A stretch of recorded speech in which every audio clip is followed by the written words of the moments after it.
Okay, good morning, everyone. Welcome to Accounting 215. My name is Jason Cade. I'll be your instructor for the course. How's the volume working out there this morning?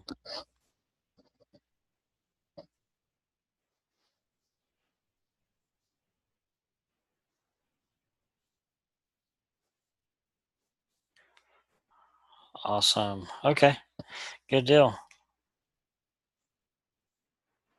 All right, Brittany, Rhonda, Melissa, welcome to class, Accounting 215. We have a great class in store. We're going to be working on a lot of very good information. Hopefully, everyone caught a little bit of a break after this weekend. They got their work turned in and are energized and recharged and ready to roll, right? Okay. Today in our live chat, we're going to be going over a few administrative things. And then after that, we're going to jump right in. We're going to be working on our PowerPoint that we have loaded up here, and we're also going to be going through the assignment template. I'm going to demonstrate how to complete it, how to complete each section of the assignment template. And also we will go through the discussion board, make sure you're clear on what's expected there. And I will open up the assessment on my side and give you a review to help you prepare for that assessment as well. Okay, so that's everything we've got in store for us and planned for today. So does that sound like that'll work for everyone?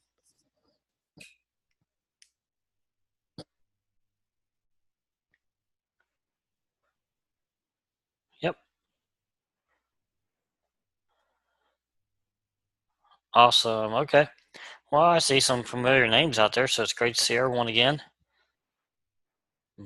Probably had you guys in a little bit of an earlier accounting class. I remember some names, so awesome to see you again as well. Look forward to working with you again. Just for those of you who have not had in class before, just to let you know, I have an open door policy. Anytime you have a question, concern, anything at all, need my help, I'm happy to help you. The best part of my job, guys, is getting to answer your questions and to work with you and help you learn our accounting objectives we've got assigned for this class. That's the very best part of my job, is getting to help you. And gosh, I've been giving these live chats for about 12 years now, I guess, a long time. And I've always found that the best live chats are the ones where students ask a lot of questions. So anytime in these chats you have a question, just jump right in. You don't have to wait until a formal answer and question time at the end. Just jump right in with your question and we can stop and talk about it. And, if I need to rephrase or explain something in a different way, I can do that. So by all means, just remember, this is our time, and the first live chat hours, kind of designated for a lecture time, and then I have 2 more chat hours scheduled as well, and you can use those chat hours however you want. If something I went over and you want me to explain it again in the second hour, we can do that. If you have homework questions, maybe you leave and you work on your homework a while, and then you come back, you're stuck on something, then pop into one of those other live chat hours, and we can use those as tutor sessions. Okay, so those 2 other live chat hours that are on your schedule, remember, those are there. If you get stuck on your homework, come back into the chat room and we can work through whatever's giving you issues. Okay, so just kind of keep that in mind. You have some flexibility here as well. Let's see. Outside of that, a few other administrative things, guys. You're pretty well old pros by now if you're in this course, but you know that the number one thing you can do to be successful in accounting is read your chapters, right? I've never met anyone that just woke up one day and understood how to do adjusting entries, right? Or closing entries, or when to debit, when to credit account. It doesn't happen. We've got to read it in our chapter. We study it. We practice it with our homework, and we apply it, don't we? All right. It's a pretty simple formula, but if you do those things, then you will definitely have a great chance of being successful in this class. The other thing is, listen to live chats. It's really going to help you out with your homework and give you some insight on what you can see coming up on the assessments or the quizzes. Okay, so keep that in mind also. Let's see, what else as far as expectations? Other than that, guys, that's about it. I will return all emails within 24 hours, most of the time much quicker than that. If something happens and you wouldn't hear back from me within 24 hours, then that means either my response didn't go through or your original email didn't come through. One thing you can take to the bank is that I would never, ever not return a student's email, right? Something so simple that's too easy to do. So keep that in mind. If that's the case, just pick the phone up and call me. My number's listed under the contact information. It's also listed in the announcements as well. Another resource to keep in mind is there is a tutor available for our class. So check out the Student Center and schedule a tutor session. It's all built in as part of your tuition, so it's a resource you're paying for. And the way I look at it, you might as well use all the resources you can because you're paying for it. So definitely take advantage of the tutor that's available for our course. Okay. As far as grading will take place after the week has closed. Grading will take place on Tuesday and Wednesdays whenever I grade. Try to get knocked out on Tuesday. Sometimes the week gets extra busy, then it'll be completed on Wednesday. By the way, all grades have to be posted by 11:59 p.m. Mountain Time on Wednesday. So they have to be in by then, according to the university's policies. Okay, guys, let's see. As far as feedback, if you got off track on something on homework assignment, I'm going to tell you exactly what that was and how to fix it. So it'll just help you study for the assessment, things like that. But yeah, I will tell you what went wrong and how you can correct it. And if you need more feedback, just email me and I can provide more clarification. Happy to do that. The other thing we need to talk about as far as policies goes, and we're about finished with that stuff, but the policies, take a look at the late policy in the syllabus, and to summarize it, for the first 3 weeks of the class, you have 1 week to submit late work. Okay, 1 week past the original due date. So you have until 11:59 p.m. Mountain Time past the original due date, 1 week past the original due date to submit late work for weeks 1 through 3. If you do go past the original due date, it does lower your grade 20%. The university's policy for week 4 essentially is that there's no late work accepted. So all work will need to be in on week 4 on Saturday, 11:59 p.m. Mountain Time. At that time, right after that, the class closes, and final grades will be processed on Sunday and Monday morning. Okay. Now, I think we about have all that type of stuff out of the way, guys. Do you have any questions at all on those topics or on those things?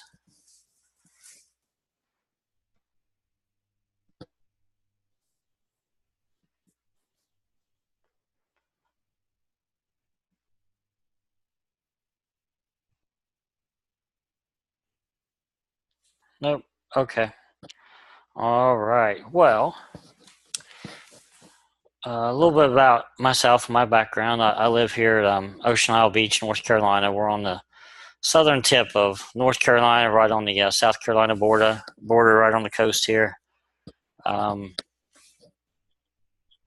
Yeah, we just live in a small town here. My wife and I, we have our 2 kids. Yeah, our son's 13 and daughter's getting ready to turn 11. So we're at 5th grade and 7th grade ages, and it seems hard to believe that they're that old already. Well, I guess that's the way it goes, isn't it?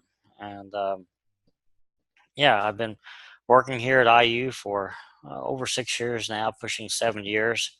My background is a stockbroker, an accountant, and a fraud examiner, and yep, I've been in higher ed for a little over 12 years total, I guess, at this point, and also have my consulting business also.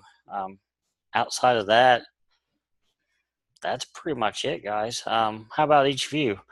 What part of the country do you live in? When do you graduate? I assume you're an accounting major, but if you're not, let me know what your major is. What type of job are you going to go after? So, yeah, just jump right in, introduce yourself, if you will.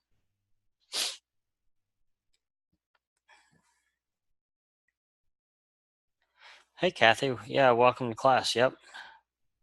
That's right, Rhonda, North Augusta, and it's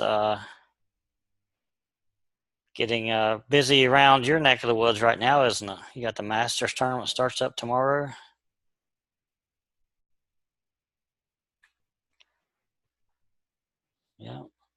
Richland, Washington for Brittany. Melissa, you're West Virginia. Yep. I think I've had you in class before. I think, Melissa, is that right?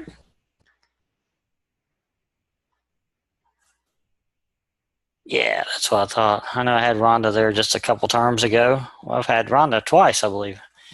Yep. Yep. That's what I was thinking. Okay, awesome. So when do you guys graduate? How far are you away from graduating?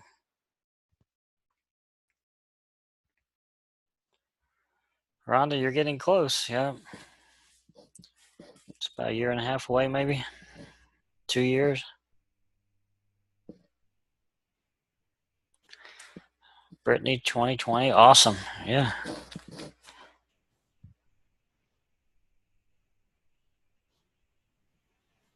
Oh, thanks, Melissa. Appreciate that. Yeah. 2020. Okay, you guys are all right there together. Well, congratulations on making it. Yeah, you're definitely closing in on the home stretch, aren't you? Awesome. Good deal. Okay.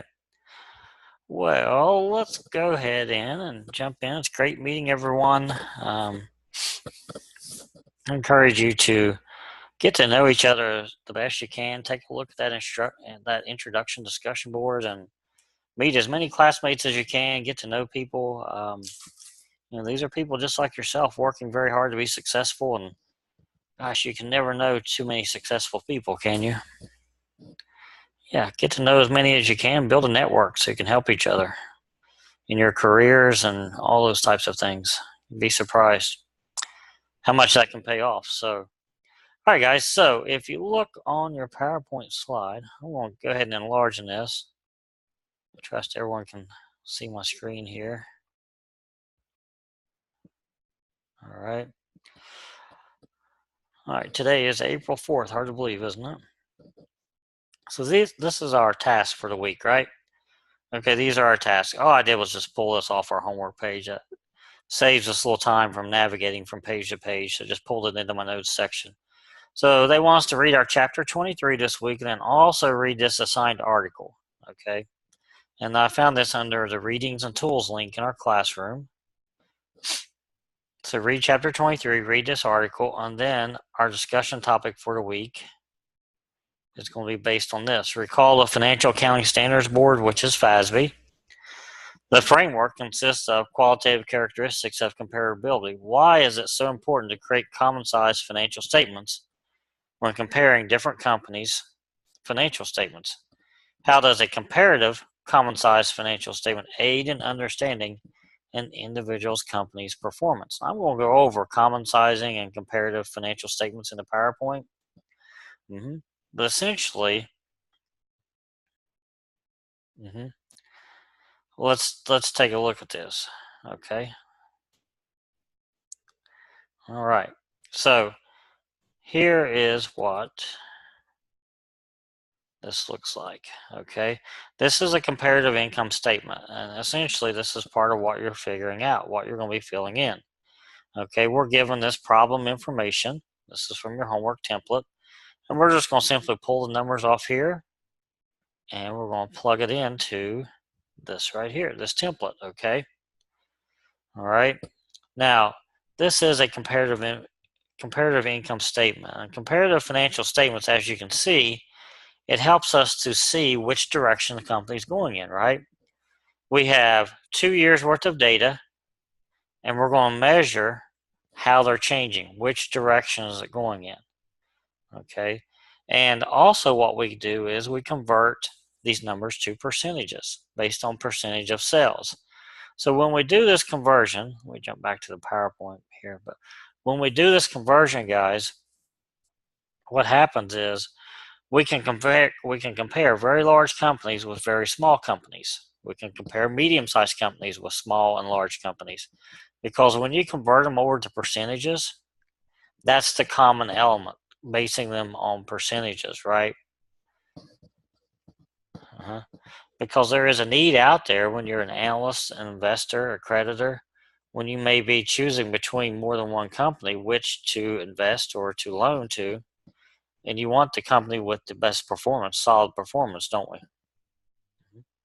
So that's why we'd want to choose and go ahead with comparing with common sizing the statements. Common sizing essentially means converting them to a percentage. And it's a tool that we can compare very large companies with very small companies. In essence, it allows us to compare apples to oranges.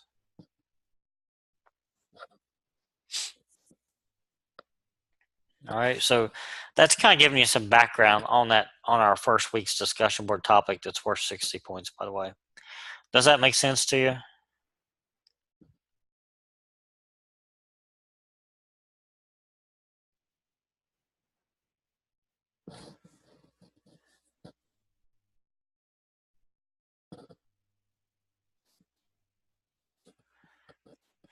Yeah, I'm not sure. Zoom, yeah, Zoom must be having a little bit of an issue. Hopefully it'll straighten up for us.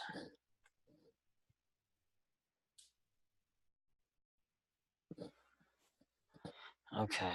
All right, well, just bear with us. Hopefully it'll straighten up. I'm not sure why it would be doing that, but okay. All right.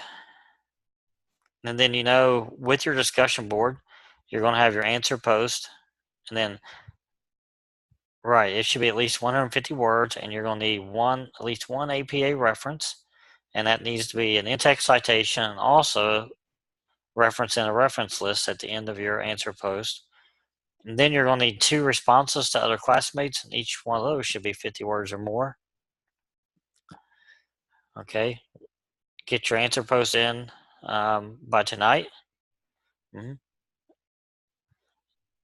And then obviously you have until Saturday to get your 2 responses in. Okay. All right. So any questions on the discussion board, guys, or what's expected for this?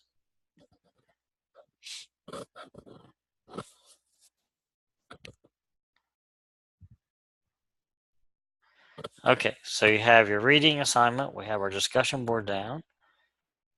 Okay. This is from your assignment information. Again, I just pulled it from week 1 assignment. We're going to go through the template. I'll show you how to complete it and fill it out. Okay. Then also remember part 2, you actually have 2 documents you're going to be submitting. You're going to be submitting your template. Then you have a Word document. You're going to be writing a paper on this, that you are the CFO of a company called Buy Low, Sell High Investments. The president has asked you to make a presentation to the board of directors as to whether or not your company should make a major investment in a printer company. Hundreds of thousands of dollars are on the line based upon your recommendation.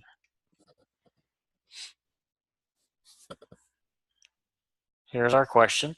Should you invest in a printer company? Give your reasons along with ratio analysis and vertical analysis supporting your recommendation. Discuss what the ratios are telling you with regards to the printer company.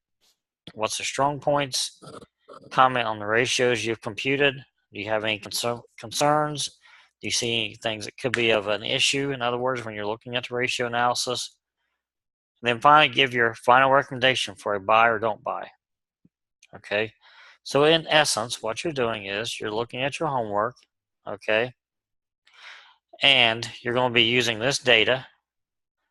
You're going to be using the data from this spreadsheet. And you're just going to be analyzing.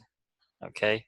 Analyzing these ratios and talking about what's the strong points that you see, what are the areas that could be improved, and would you recommend investing in this company or not? Okay. And whatever your opinion is based on, just communicate in your paper why you believe it's a good investment or why you do not believe it's a good investment.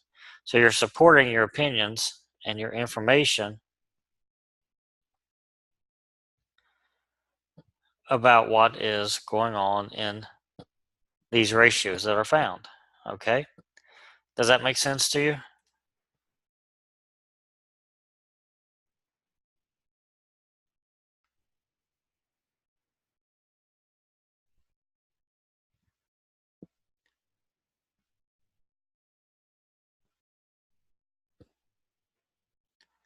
Okay. Now, as far as length wise, I would say you could probably do this in 1 page. Probably 1 page or less would be fine. And you may be looking at 2 or 3 references. Okay, you may be looking at 2 or 3 references to pull from to help you interpret these ratios. All right. Mm-hmm. Right, you can pull from part 2 down here, Rhonda. Is that what you're asking about? You mentioned what about the bottom section? Yeah, you can pull some information from here too if you'd like. Mm-hmm.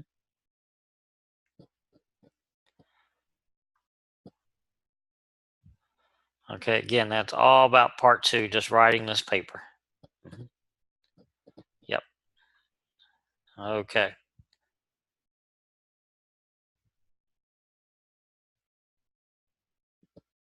All right. Now, as you can see, I think when they updated the class, they never changed the template of our information that's given to us. Yeah, so don't pay attention to the name up here. They just didn't change the name up when they updated the class, but the information's still the same here, okay? So don't sweat that.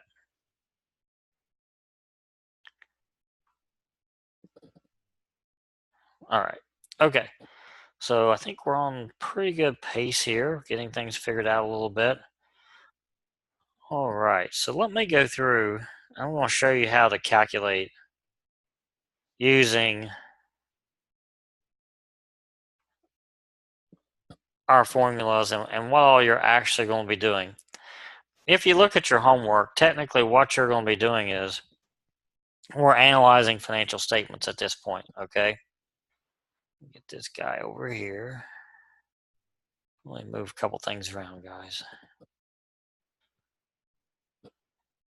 All right, so we're analyzing our financial statements, and there's 3 major analytical tools that we have out there. Actually, a 4th one if you consider ratio analysis as well. But we have horizontal analysis, vertical analysis, and we have common sizing statements. The big one we're using is horizontal analysis, right? That's what we're using in our first homework problem. So let me show you how that's going to work. Okay. Horizontal analysis means that we go across the statement. Okay, we're going across the statement, and it's a percentage analysis of increases and decreases in related items in comparative financial statements. Okay, this is called a horizontal analysis. So we're going across the statements. Okay, so this should look very similar to you. This is a comparative balance sheet. We have 2 years worth of data. And what we're trying to figure out, guys, is what's the percentage change from one year to the next in each one of these line items. So what's our percentage change from one year to the next year in each one of these line items all the way down through this statement? Now, this is a formula that can be applied to any financial statement, okay? This formula, this horizontal analysis, it's really just a rate of return formula. New minus old divided by old. That's all the formula is. Let me show you how it's worked. Okay, so what you do is you take your new number, which for my example is the 2014 numbers, all the numbers from the year 2014, those are my newest numbers. All my numbers from 2013, those are my oldest numbers. So I take my new number minus my old number, so 550,000 minus 533,000. That gives me a difference amount of 17,000, doesn't it? Well, then I take my 17,000, divide it by my base year, which was 533,000. That gives me 3.2%. So when I read that, I can see that my current assets increased 3.2% from the year 2013 to the year 2014. Let me type it in. I'll give you that formula. I'll probably give you a little better idea on how to do this. Make it easy to remember, okay? So as you can see, what I've typed in here is new number minus old number divided by old number. And this can even be shortened to this. New minus old divided by old. So then you can just kind of remember it as no over O. That's a percentage change formula, and that's the same formula that the horizontal analysis implements. So no over O. Can everyone remember that? New number minus old number, and then take that amount and divide it by the old number. Right? So we can even do some practice on some other ones. Let's take a look. Okay, let's practice on one. You want to practice on another one?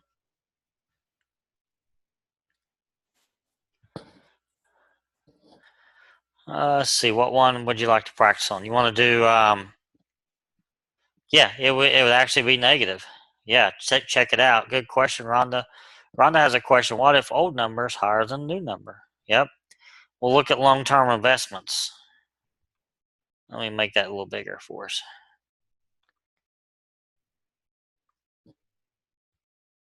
There we go. Can you see that a little better? So look at long-term investments. 95,000 minus 177,500 gives us negative 82,500. Right? Divide that by 177,500. That would give us a negative 46.5%. Yep. That means that long-term investments went down 46.5% from the year 2013 to 2014. Good question. Good question. Do you want me to lay out? Well, I guess first of all, Rhonda, did that answer your question before I move forward?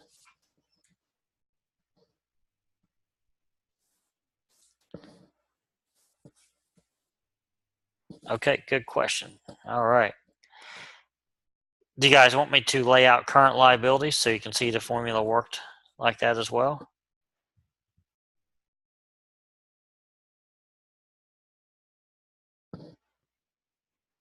Okay, so I'm going to work on this current liabilities. I'm going to take my new number from the year 2014, which is 210,000. Okay, minus, well, we have 243,000 as my old number.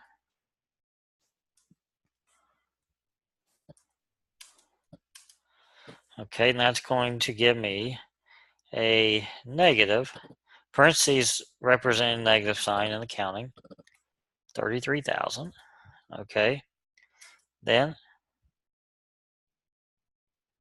I'm going to divide that by my old number, which is 243,000.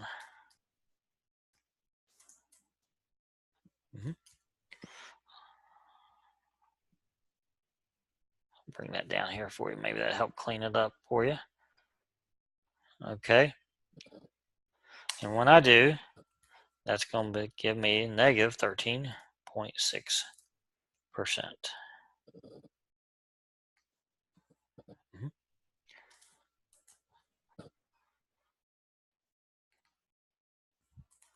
All right. So what I did was, and this was for current liabilities.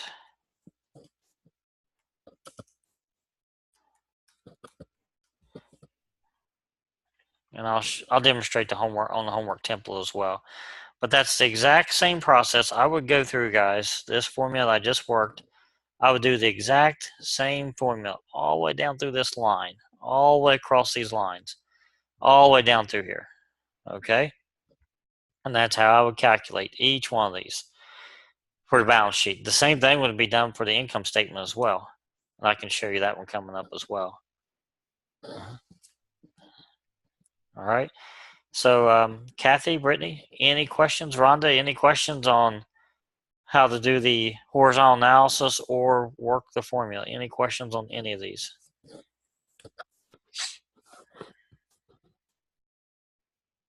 Okay. The advantage is when we get into Excel, you can just use formulas, right? It'll be much, much quicker. Right. Okay. Let's see. All right. So now we know how to work it. Now we got to figure out how to interpret it, right? Okay. So if I'm going back and I'm looking at this balance sheet that we worked, let's see, we go back up here and I can see, for example, my current assets, okay? So if I tell you that Lincoln Company, this is my example here, Lincoln Company's assets increased from 2013 to 2014. Those current assets increased 3.2%. Is that good or bad, guys?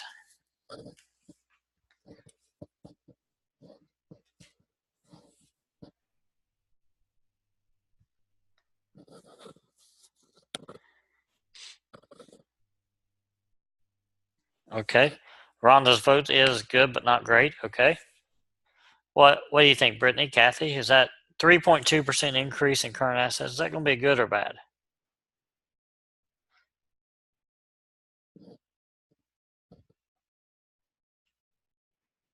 Okay, Brittany's vote's good. Okay. What do you think? Kathy's good? Okay. How do you know? How do you know if that's good?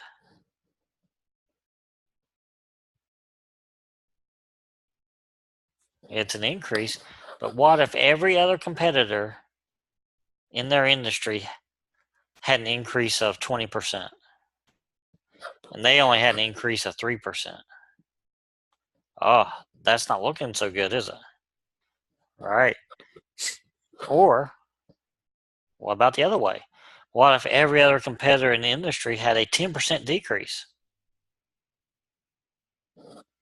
Well, now that 3% increase looks great, doesn't it? Yeah, it's all relative, isn't it? Yeah. So you see, these analysis, they don't tell us much by themselves on the surface. It's only a starting point. We got to compare it to industry standards. Let's see what the industry did, right? We need to compare it over time, right? If the past 5 years they've had an average increase of 8%, now all of a sudden from 2013 to 2014 they only went up 3%. Wow, wonder what's wrong, right? That's the other thing. You see, you compare it to a series of time, and then also you compare it to industry standards. Now the other major point is these are current assets. Okay, there's a lot of different ways current assets could actually have increased, right? That may not be good actually. Isn't inventory a current asset? What if this increase of 3% was only driven because we have a lot more inventory than what we had last year? Well, that wouldn't be good at all, would it? Right. See, these are just a starting point, okay? So let's dive in a little deeper. We got to figure out, why did these assets increase? If they had increased because it has more cash or more investments, then that's positive. But if it went up solely because they pumped up more inventory, then that's a negative thing. And sometimes companies do that, by the way. They will increase their inventories just to make their assets look better. Yeah, they will manipulate their financial statements doing those types of things, which is called earnings management, by the way. It's legal, but very questionably ethically, but ethical standards, by the way, are definitely in question doing that. Okay, so what we do is then we're going to take a closer look at the assets. So let's do that. So now I have pulled up all the asset accounts for Lincoln Company, and now we can see what drove the increase in the overall current assets, right? And so far, I would say they're in pretty good shape. Their cash increased almost 40%. Temporary investments went up 25%. So those are all positive, right? Accounts receivables went down. So that could be that maybe they have less credit sales. Maybe they did a little better job at this point in time collecting what was owed to them. That's not an issue. Inventory's down. That's probably a positive most of the time.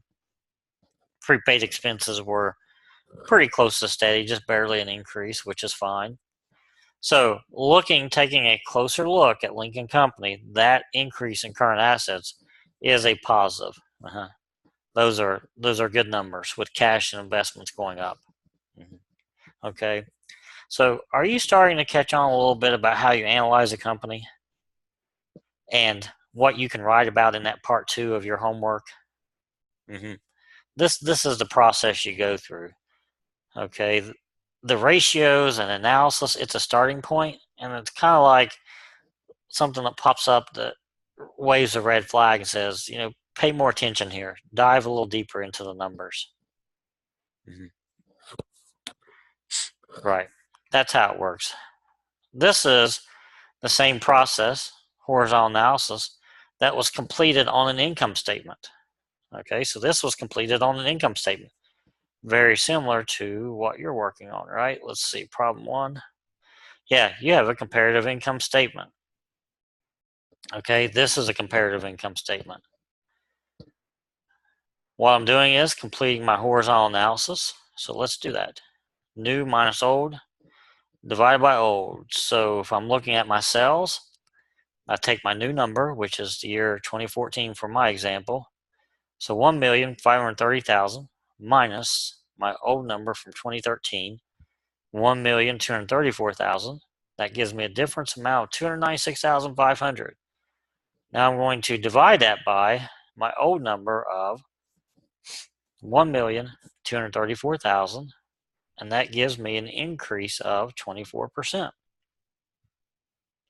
So my sales went up 24% from 2013 to 2014. Okay. Is that good or bad? We don't know really, do we? We'd have to compare it to the industry. We'd have to see what their sales have been increasing over the past 5 years. The other thing you have to look at when you're analyzing sales is the returns and allowances. If those allowances are extremely high, okay, if the allowances increased more than the sales, then what's happening is they're providing discounts. And those discounts, that means they're giving their products away just to try to increase their sales number, which is a short-term strategy, obviously, right? We can't commoditize our business. If we do, we're not going to be around long. So that's why you have to see, when you see sales went up, that's good. That's a good starting point. Then you had to drop down to the sales returns and allowance category right here, the sales returns and allowance category, and see what percentage it changed. With Lincoln Company, their returns and allowances actually went down. So that's a win-win. So to get to your net sales, you take your sales minus your returns and allowances. That gets you to your net sales. That's why it's always best to analyze the net sales number when you're trying to figure out what direction is the company's operations going in. You analyze the net sales numbers. That takes out these allowances that they've cut. Okay, does that make sense to you? That net sales is a key number. All right. Okay, so what I'd like to do now is I'd like to pause where we're at, and let's go in and take a look at your first homework problem, and then we'll come back into the PowerPoint and work on some ratios, and then we'll go back and look at your homework problem number 2. Does that sound like a good plan?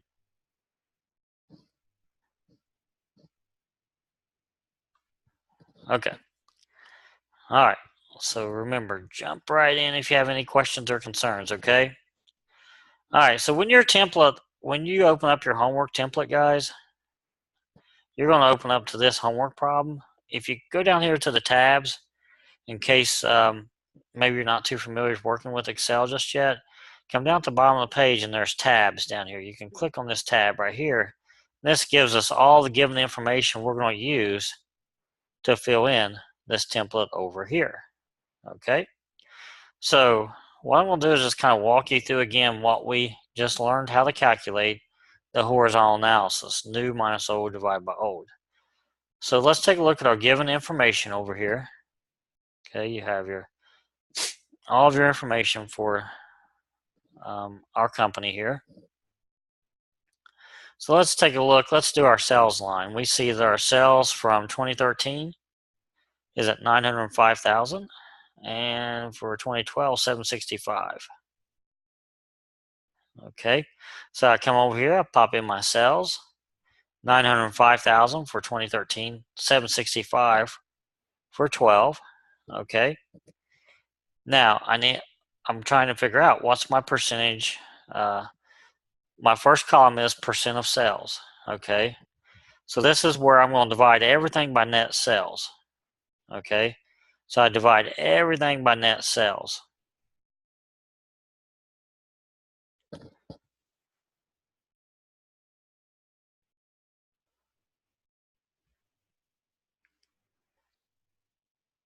All right, so in order to get this number right here, I'm going to take my sales, 905,000, divided by 890,000. When I do, I'm going to see that that's 101.7. My sales returns, or my sales returns and allowances right here. If I want to know what percentage that is, my percent of sales, I'm going to take 15,000 divided by 890,000. When I do, I'm going to see that that's 1.7%. Okay, so your percent of sales, how do you do that? Let me type that in again.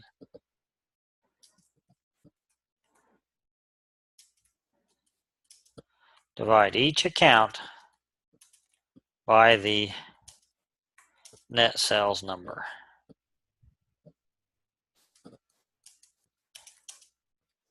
to get the percent of sales. Okay, so you divide each account by the net sales number to get the percent of sales. All right, everybody follow me on that? And you'll do that all the way down this income statement. You'll divide each one of those to get this percentage, divide each one of them by your net sales number. So my 2013 numbers, I divided by my 2013 net sales. My 2012 numbers, I divided by my 2012 net sales. Okay? And we'll do that all the way down my income statement.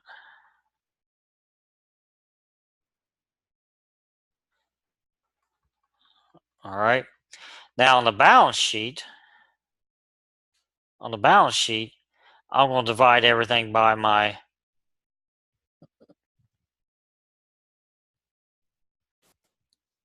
total asset number. Okay. So each line item I divide by my total asset number to get my percentage of total assets from a balance sheet. Okay, all the way down through here.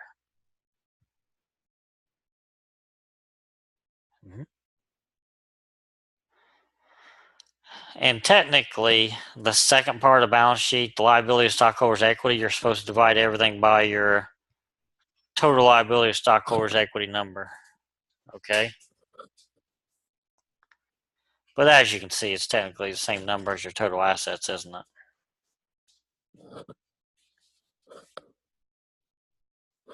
All right, does that make sense to you guys? All right, any questions out there so far?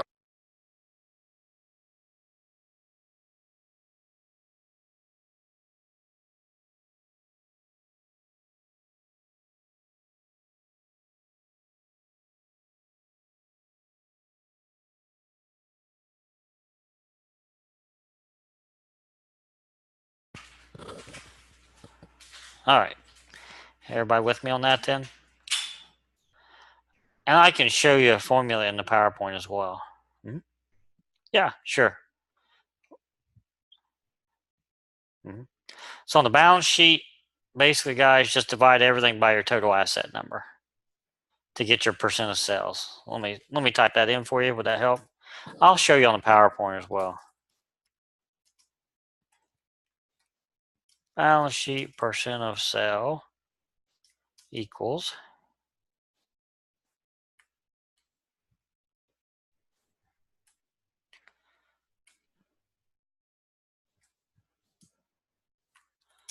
divide every account by total assets.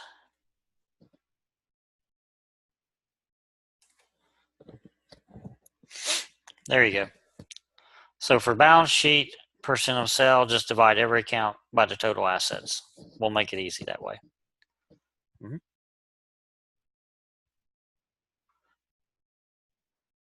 For example, my supplies, you see how my supplies are 1,200?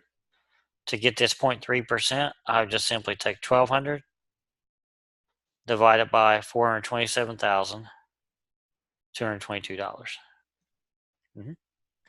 That would give me 0.3%. My prepaid expenses, I would take 9,500 divided by 427, 222, and that would give me my 2.2%. You can see I just have formulas in up here, by the way. So you could just use formulas and make it real easy.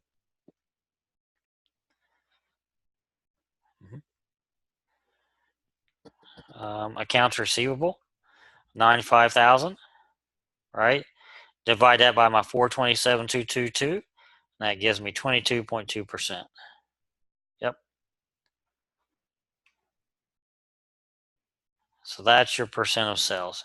Just do the same thing all the way down through there, right?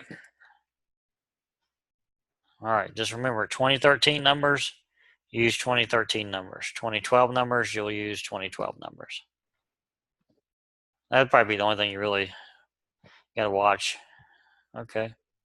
Again, on the income statement, you divide everything by net sales. Income statement, everything is divided by net sales. And that's how you get your percentages. All right, so we got our percent of sales. And again, I will show you that on the PowerPoint to reinforce it as well. But I know you have this recording. All right, so now we're going to do our horizontal analysis to get our increase or decrease, right? So let's take a look at our sales, right? Okay, so our sales, what do? We take our, remember our formula? New number minus old number. So new number would be 905,000 minus 765,000. That would give us 140,000. Now we got to divide that by the old number, right? So take 140,000 divided by 765. That gives us an 18.3% increase from the year 2012 to 2013.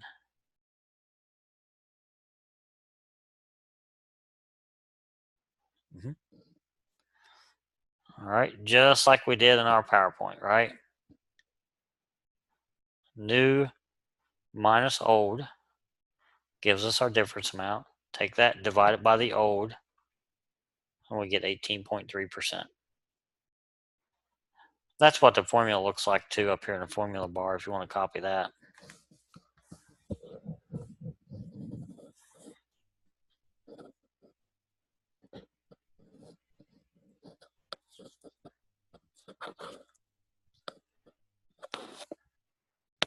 All right, guys, let me pause there.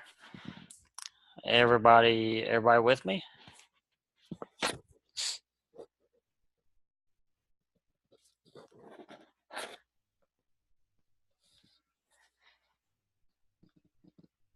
Okay. Remember, the more questions you ask, the better, guys. I'm always happy to rephrase or repeat anything you'd like for me to do. All right. So we would proceed all the way down through both these statements, the same concept.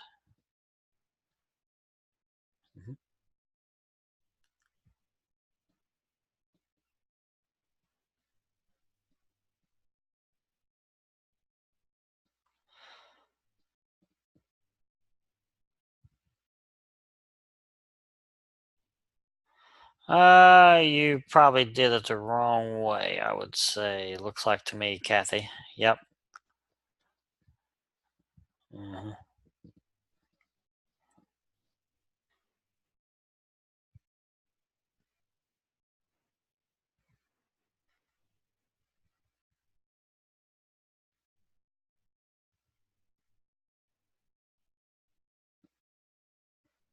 Did you take your... So you're showing an increase. Yeah. Okay. It should be 013.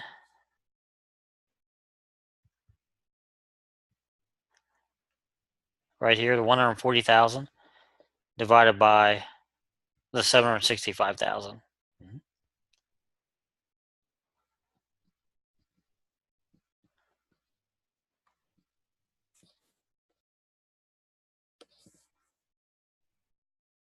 Yep. Yeah, you were showing.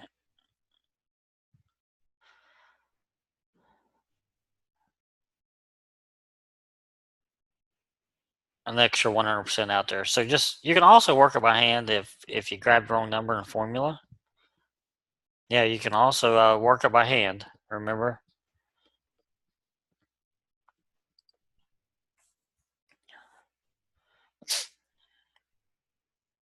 New minus old divided by old. 105,000 minus 765 gets you to 140. Then just take your 140 and divide by 765,000.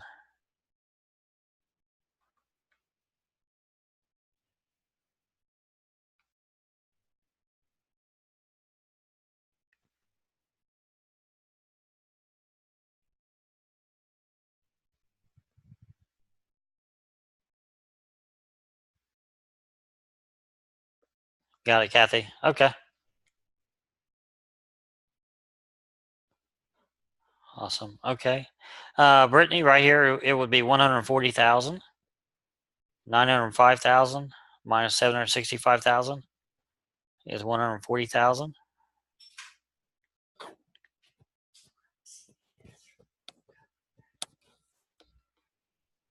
Mhm.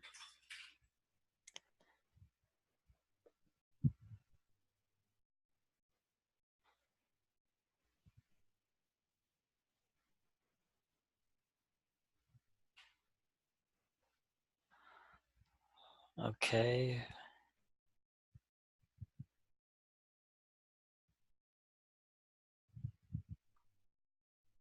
15,000 for the year 2013 and 9,000 for the year 2012. Mhm. Yeah, I haven't. Well, okay. I had formulas in, but I've not replaced any numbers here, so that's why it's reading that. See, I got zeros in there. Yeah, definitely don't copy these here. Let me delete those. Yeah, sorry about that.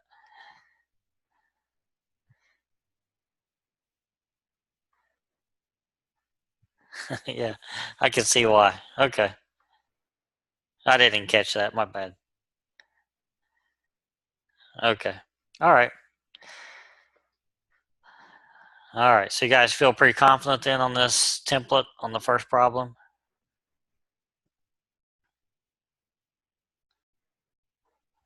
Okay. It's not too bad, really. I think you guys are going to, once you do a couple of them and you follow my examples again in this recording, then you'll be able to zip right down through here. Hmm. Okay. All right. Well, let's take a look at our PowerPoint here. Got a couple other things I want to show you. I'll try not to take up your whole day here.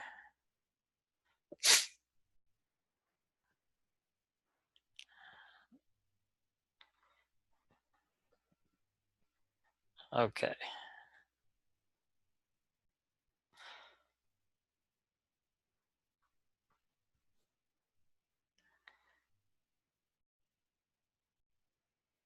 Let's get into some ratios here. All right. So what I want to talk to you about now is there are financial ratios out there. And these ratios are used to assess the company's current position, where they're at. Or there's also ratios that check for solvency, a company's abilities to meet its obligations. There are also ratios out there to check their debt to equity levels. And we apply these ratios to the company's financial statements to figure out where they're at. How are they performing? How are they performing according to their peers, to industry standards? What direction are they going in? So these ratios help communicate that type of information. But again, a ratio by itself really doesn't tell us much. We have to compare it to other companies, industry standards, or compare it over a series of time to actually get the information we need. Okay. So there's several different categories of ratios that are available. And I will put this PowerPoint in the announcements section for you so you have it, because it has just a ton of great information in it that I think you'll enjoy working with all of your information. Okay, so it has a lot of formulas in it as well and examples. Okay, Mhm. So let me show you what your homework looks like for the second problem. All right. So that's our given information for our second problem, 23.02a. And what we're going to do is we're going to fill in these ratios. Okay. And these ratios communicate information. Each one of these ratios communicates something about the company and also communicates what type of job management's doing. We use ratio analysis as well. It really communicates if you have quality management or leadership of a company by ranking them against their peers. So, for example, what's great about this template is it already has all the formulas here for you guys. Okay. It already has all the formulas here. So all you have to do now is go over into the given information and pull the information out, right? That's all we got to do is come over here and get the information. So let me show you how to do the first one. So the first one is our current ratio. And this current ratio communicates our ability to meet our short-term obligations because it's measuring our current assets versus our current liabilities. We know that our current assets is anything that can be liquidated and turned into cash within 1 year or less. Current liabilities, this is any debt that's due within 1 year or less, right? So in order to get this information, I just simply follow the formula. It wants me to list my current assets. So let's go find the current assets for the year 2013.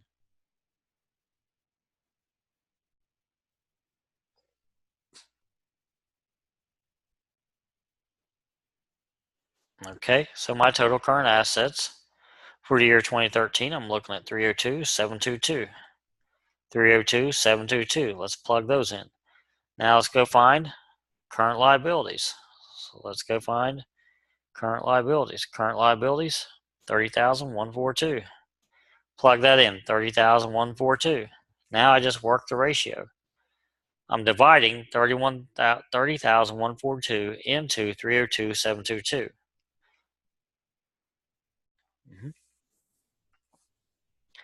And when I do, that gets me to a ratio of 10. If it's rounded. All right. And then I can do the same thing for the year 2012. My current assets are going to be 223,275.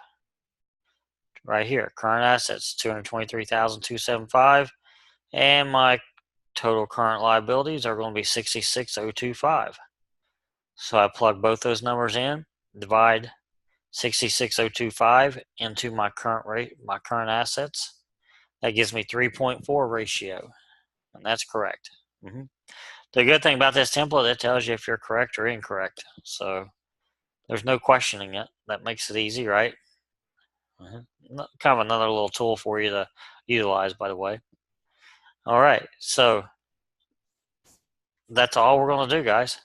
You just simply follow the formulas, go pull the information from right here, and plug it in. Simple as that. And then you just do the division. Always divide your denominator into the numerator. And just work the formula. And then last but not least, fill in the last 4 questions and you will be good to go. And that's all there is to it for each one of these homework problems. Problem 2 and problem 1. And just as a reminder, guys, remember that it tells you if you're correct or incorrect after you've done them all, okay?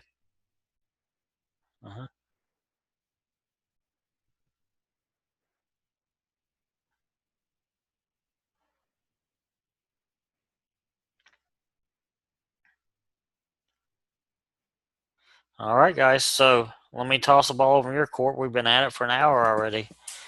Do you have any questions or concerns out there I can help you with?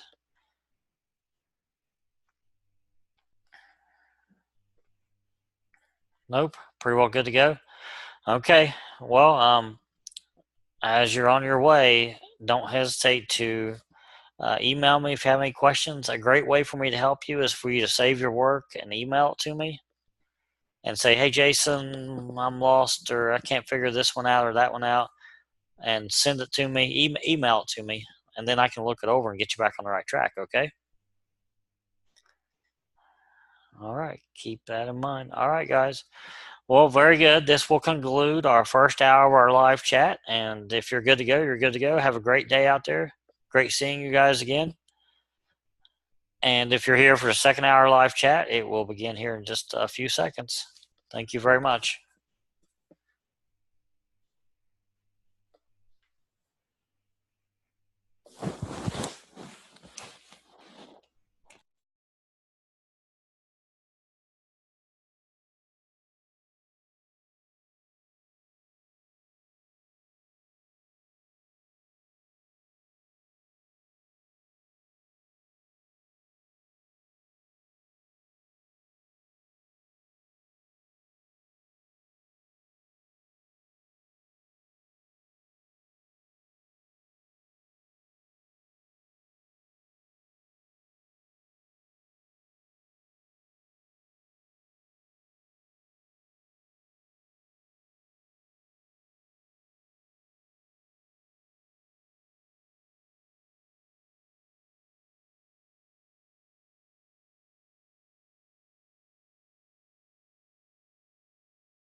Sounds great, Kathy. That sounds great. You have a great day out there. Thank you very much.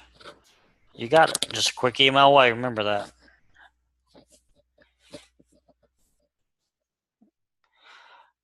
Yep, you too.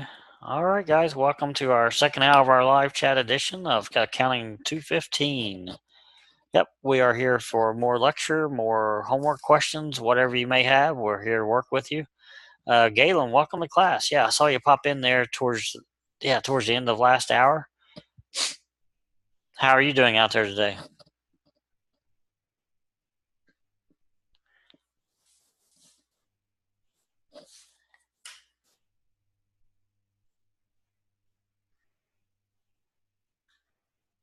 Doing well out there, huh? Awesome. Okay, very good, very good. Okay, welcome to Accounting 215. Yeah, I've got 3 sections of this class. I have 3 sections of this class, and so I got 3 live chat hours. And what I try to do is that very first live chat hour, I get a lot of the heavy lecturing out of the way. And then the last 2 chat hours I have scheduled, I work with students on their homework or any questions or concerns they have. And if they don't have any, then I just go right back in and I lecture again, just as if it's the first time through the live chat. Okay, so Galen, I'm all yours. It looks like no one else in attendance. So how can I best help you today? Would you like for me to lecture from the beginning and introduce everything? Or did you have a specific homework question you came to ask? You name it, I'm here. Just let me know what you would like to have done.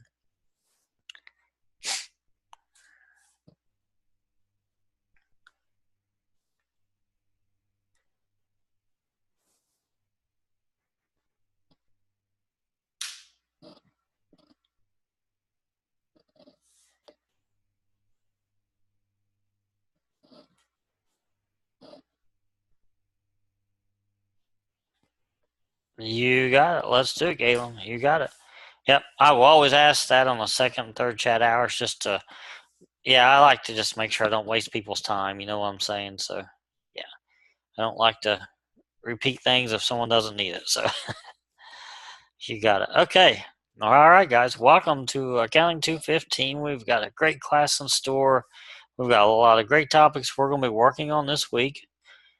We get started out with working with this chapter 23, and essentially we're working with the horizontal analysis, the vertical analysis, and also the ratio analysis. It's really one of my favorite topics I think we talk about. Yeah, I got a bit of a background in finance, so I really enjoy working with finance as much as I do accounting. So I guess that's probably one of the reasons why I personally like this week, and I think most of you guys will. You know, kind of get to you kind of get a little more hands-on and apply what you've been learning over the past year or 2 years you've been in school. Yeah, so good class. Again, my name is Jason Cade. I'll be your professor for the course. I have an open door policy. Anytime you have a question or concern needing my attention, I'm here for you.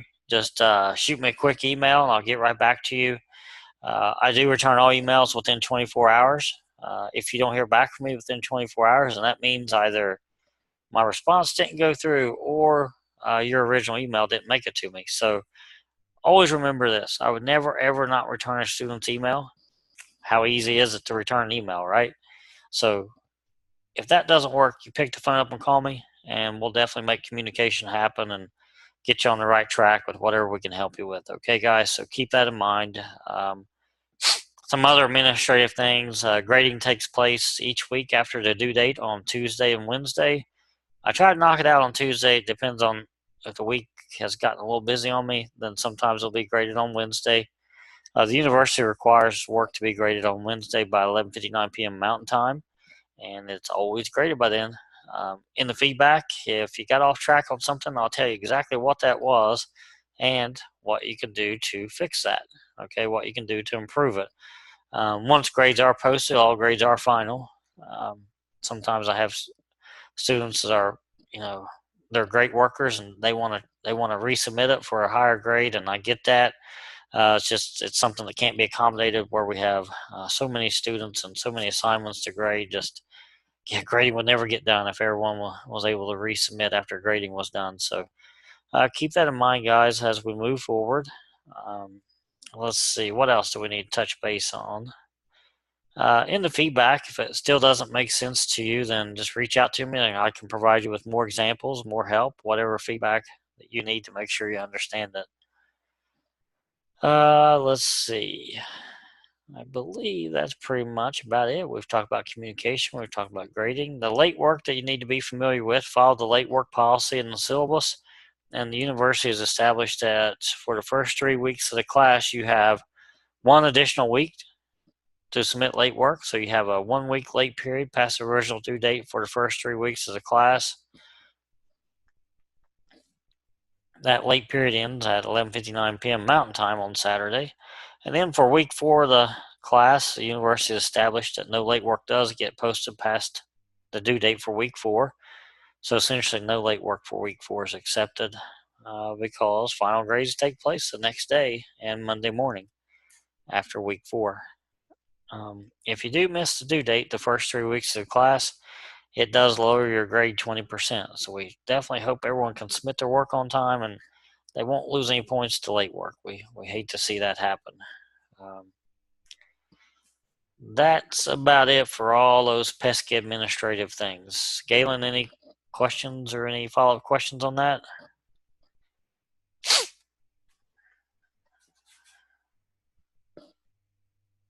Nope. Okay.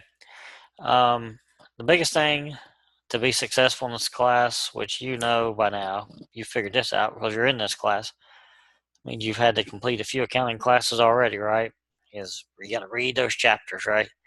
Reading those chapters is number 1 on the list. Attending live chats is number 2. Number 3 would be getting with the tutor. We've got a tutor for this class in the Student Success Center, and you guys are paying for that tutor, whether you use it or not. So I would encourage you to always use it. If nothing else, have the tutor check over your work before you submit it. Nothing wrong with that. It's a resource you're paying for, so you might as well get every dime you can out of your tuition money. So keep that in mind as well about the tutor, okay? Yeah, those are the rules, right? Be successful, read your chapters, listen to the chats, get with the tutor, and stay on track. If you do that, chances are you'll do very, very well in the class. Remember, I have an open door policy. If you have a question in any of these live chats, just feel free to jump right in. Feel free to jump right in. Ask any questions you have at any point in time. I view these chat times as our time. So the more questions the students ask, the better off we are. Yep. I've been doing these chats now for over 12 years, and the best live chats I've had are the ones where students ask a lot of questions. So the more questions you guys ask, the better off we're going to be, okay? All right. So keep that in mind. Now we have our assignments for the week. Let's take a look at this stuff. Now we got all that other stuff out of the way. All right. So what I did was I just pulled this off our week 1 information. Kind of keeps us from having to jump back and forth, right? Okay, so this is our reading for chapter 23. Yep, we got chapter 23 is our assignment for the week. And this is our discussion question. Make sure you read the chapter, and also they've got a link to an article in there about FASB, the Financial Accounting Standards Board. So let's talk about this discussion board for the week here. It says to recall that FASB framework consists of qualitative characteristics of comparability. Why is it so important to create common size financial statements when comparing different companies' financial statements? How does a comparative common size statement aid in understanding in the individual's company's performance? Okay, so when we talk about common sizing, what we're talking about is converting them to percentages. So you can take a look at your homework and see that. Yep, when we convert all these to the percentage of sales on your homework, this is your first homework problem, that essentially is a common size statement. And we could compare very large companies to very small companies once we convert everything to percentages, can't we? So in other words, when you're looking at that discussion board, yep, you can compare apples to oranges, very large companies to small companies, medium companies to large and small companies, once you convert them to percentages. Okay, that's the whole point of it, is to analyze. So financial analysts, investors, creditors, they'll do that when they're trying to decide between a couple companies which one to go with to invest in or to loan money to. Yeah, so that's kind of the whole point of that discussion board and that topic. So Galen, does that make sense to you? Mm-hmm. And your answer post should be 150 words or more. You need a APA reference, in-text citation, and a reference list. And then you need 2 responses of 50 words or more, peer responses, and that'll knock out your discussion board.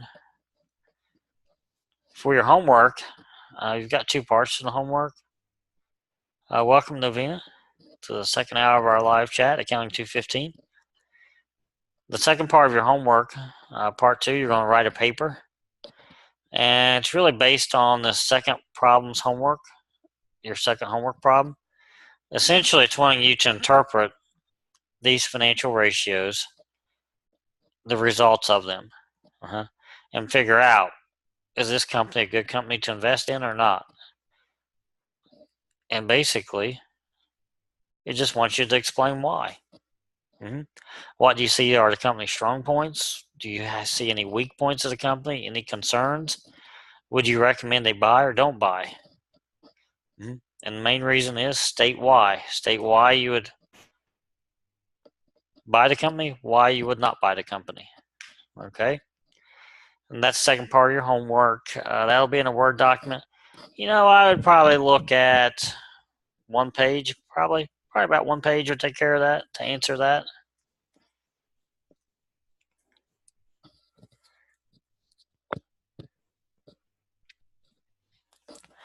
All right. Any follow-up questions on that?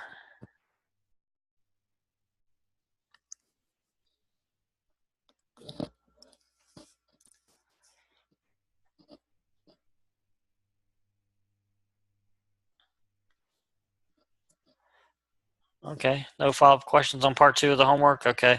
We're going to go through part 1 line by line. We'll show you that specifically, but okay. You guys are good to go on part 2, I assume? All right. Okay. Let's pop over to this first homework problem. So this is your homework problem, guys. This is your homework template. Just a couple things on the heads up. After you fill in your columns, you'll see either it's going to give you correct or incorrect. Hopefully you see correct. So this template's going to let you know if you've got it right or not before you even submit it. So yeah, that's pretty awesome to have. Nice tool. It does that for both problems, by the way. As you can see, like this one I've done here, it says correct. Yeah, so if you type in a number that's incorrect, I'll just put a 6 in, and it just says try again. Okay, so that's how you work this template. Pretty good tool, actually. All right, so let's take a look at what all you're going to be working on. All right, first and foremost, the Excel template you've been given, if you look at the bottom, here's the tabs. Bottom left corner, you can navigate between the tabs, and that's how you get to the two different problems. It opens up on the empty template what you're going to be filling in, and then the second tab over is the given information. So you're just going to be sourcing from here and plugging it in over here. Okay. And it's the same concept for a second problem as well. This will be an empty template, and you're just going to pull the information from the statements given and pop them in over here. Okay. So that's how you navigate and the basic functions of the homework template. Okay. All right. So now let's take a look at some of our big topics we're going to be working with. Okay, guys.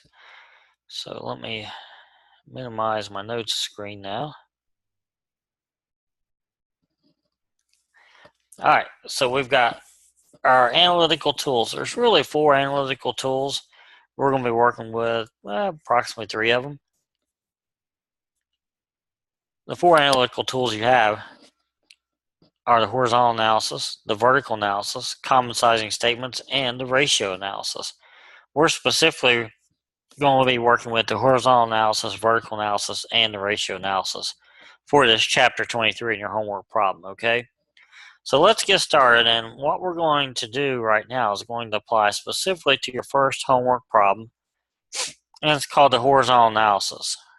Okay, it's called the horizontal analysis, and this is what you're going to use to solve this first homework problem, okay? So remember, jump right in anytime you have a question or concern, all right? Okay. By the way, is the Zoom coming through okay on your end, guys? Zoom was acting a little bit funny last hour. Is it your picture okay with the presentation and everything?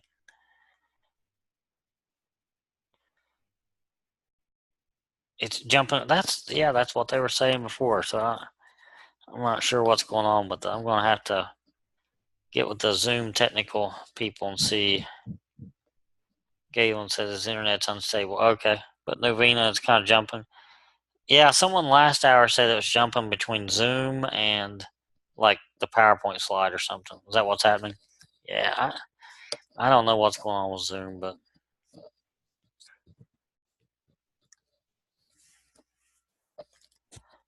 I'm gonna have to get with their tech people and see what they can do to get it cleaned up. Okay. All right, so we're working with our horizontal analysis right here, guys. Okay, the horizontal analysis.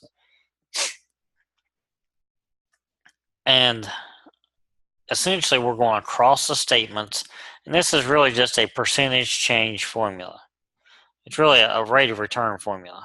Let me show you how this is calculated, okay? This is very similar to what you're going to be doing. The exact same thing, essentially.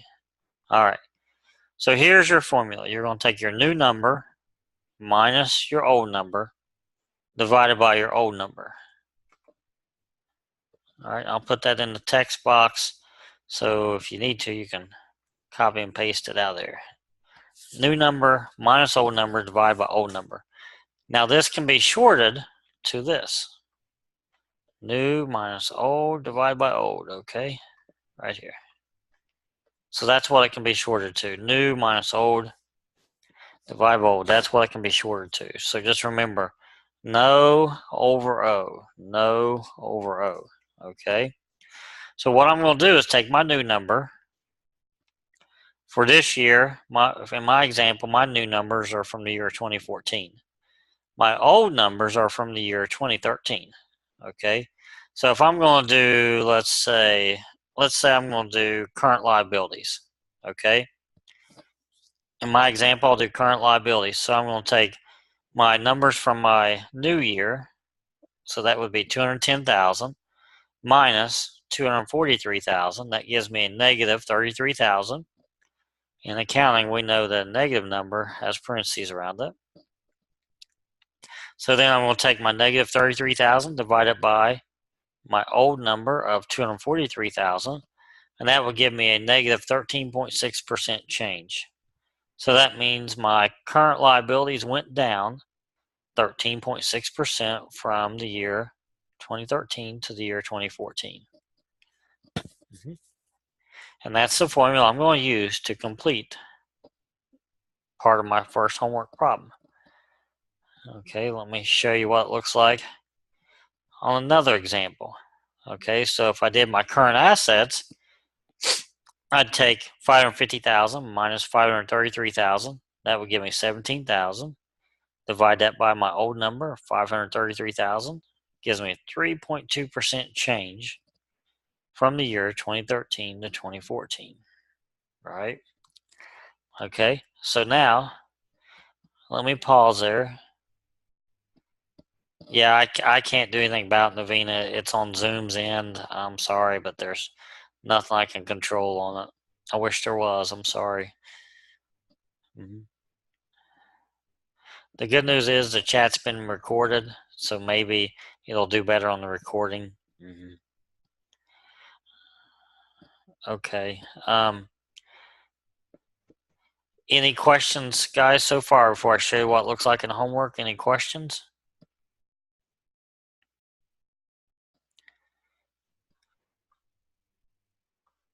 Let me close that out. Maybe that'll help. Nope. Okay. I closed another window out, so we'll see if that helps. Okay. I'm not sure. I don't know if it's this guy over here. Let's see.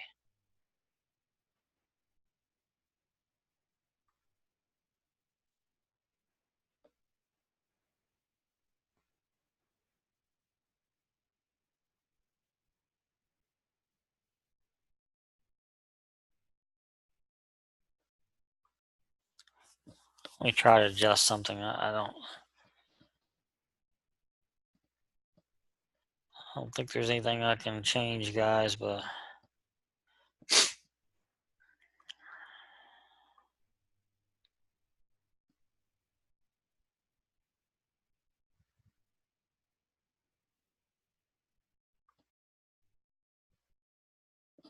it might be. I mean, it might be. We'll try to.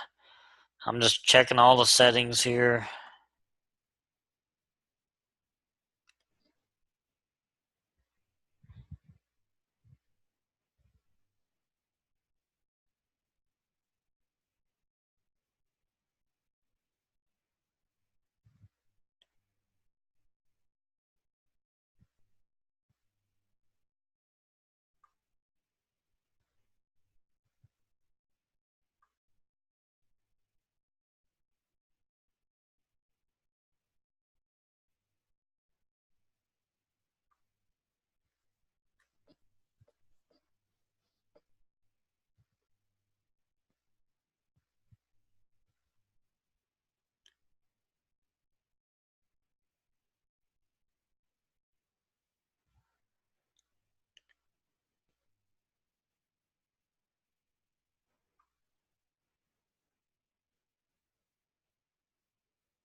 All right. So is it still doing it, Navina? I was wondering if any of those changes. It just appears to be a complete technical issue with Zoom, but maybe if you could give me some feedback and let me know if it's changed anything yet. It's fine now?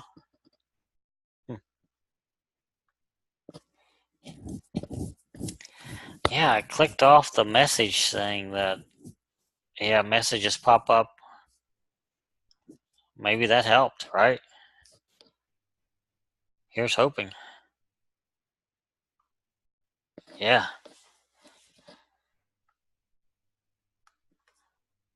That'd be awesome if that was easy enough to fix.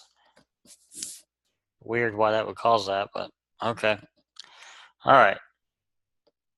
So let's go through your homework, and I want to show you how to do. Again, we're on this first homework problem, 23.01a. I'm going to show you how to do this increase and decrease over here, okay? That's just like the horizontal analysis we just did. So we have our accounts here. All right, we have our accounts. And I'll scroll down because I know I helped you out there a little bit with those accounts. So you might want to take a look at this on the recording or snap a picture with your phone maybe. Well, yeah, I got some of the accounts in there, and I think that'll help you out with the template maybe, right? Be our little secret. Don't tell anyone. All right, now I'll scroll on down so you can see these accounts too. Yep, I popped the first year's data in there also. So I kind of gave us a little head start, didn't I? There you go.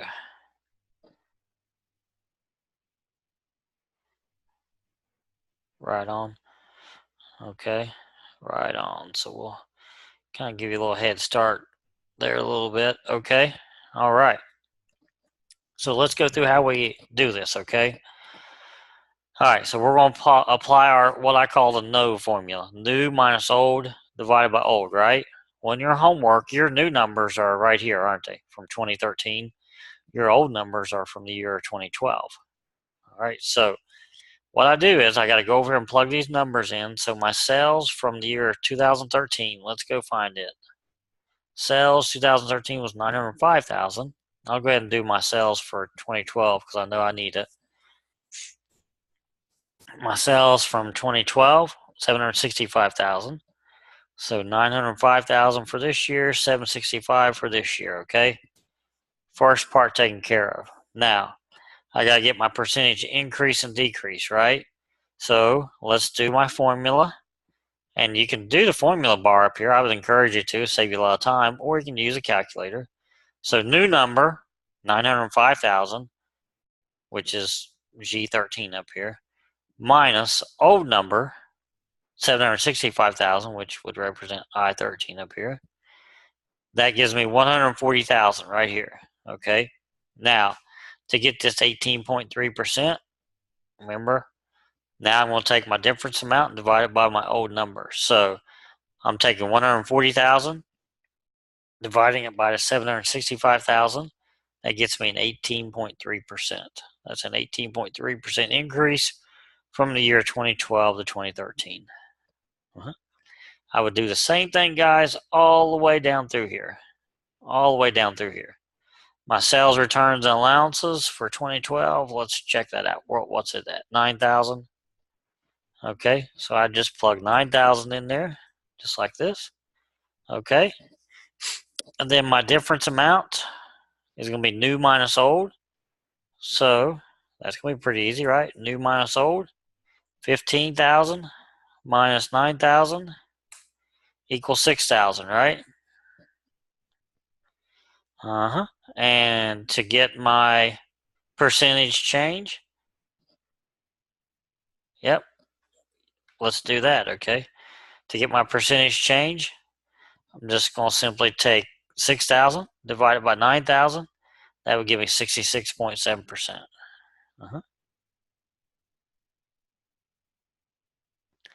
So what do you guys think? You okay with doing all these in? You're just going to do the exact same thing, guys, I've just done all the way down through here. So I would encourage you to use those formulas. Save you a lot of time. Yep. So you'll go all the way down through here, okay? All the way down through here.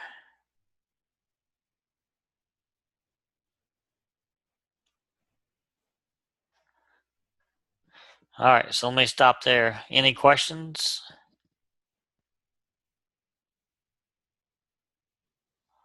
Yep. This is for your first problem on your homework. Yep. For problem 1. The horizontal analysis. Right. Yep. It's all the horizontal analysis. Yep. What we just learned. Okay. All right, so everyone's good. Galen, you okay with that so far?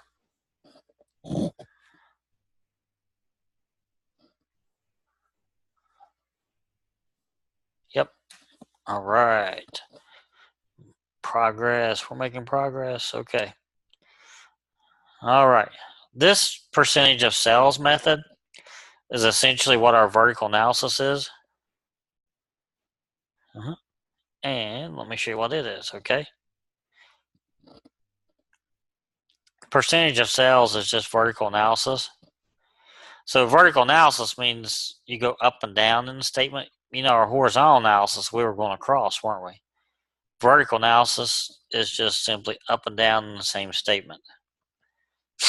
And let's see, I think you start out on the income statement. So let me start you out on that one first. Okay, so here's a comparative income statement. Looks just like your homework, doesn't it? You have 2 years worth of data. Yeah, I am, Naveen. I'm going to put it in the announcements. I will after our live chats. I'll put it in the announcements. Yep, it'll help you out a whole lot. I agree. You got it.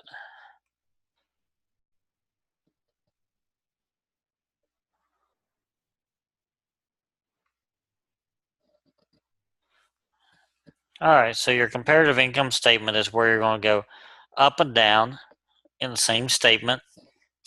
And you're going to divide everything for this vertical analysis. You're going to divide everything by the net sales number. So for this year, 2014, guys, I'm simply dividing everything by my net sales number. So I divide sales by net sales. I divide returns and allowances by net sales. Okay. This example is selling expenses. My selling expenses are $191,000. I divide that by my net sales. That gives me 12.8%. That tells me that selling expenses are 12.8% of my net sales. Okay. So you divide on the income statement, you literally divide everything by net sales and list the percentage. Divide everything by net sales and it will give you the percentage. Okay.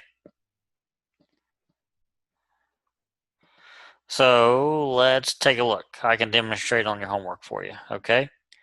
Everything for the year 2013 is going to be divided by the 2013 net sales right here.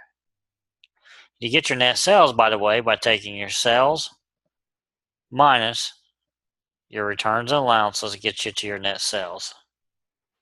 So let's do sales, returns, and allowances. How did I come up with this 1.7%? Well, I simply take 15,000 divided by 890,000. That gives me 1.7%. If I wanted to do this merchandise inventory, I take 84,000 divided by 890,000. Okay, we'll see what that gives us. 84,000 divided by 890,000 gives me 9.4%. If I want to do what net purchases is, then I would just simply just hit my equal sign, highlight 306,000, hit my divide sign, tag my 890,000, hit enter. That would tell me it's 34.4%. So I go all the way down through my income statement and divide everything by the net sales number. So I got to use for my 2013 years, I use my 2013 numbers. Okay. When I'm doing it for 2012, then I would divide everything by the 2012 net sales. Okay. Does that make sense to you?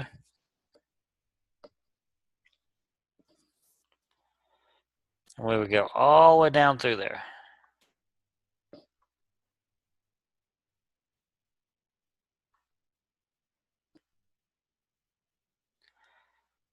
So literally divide everything down through here by the net sales. Does that make sense, guys?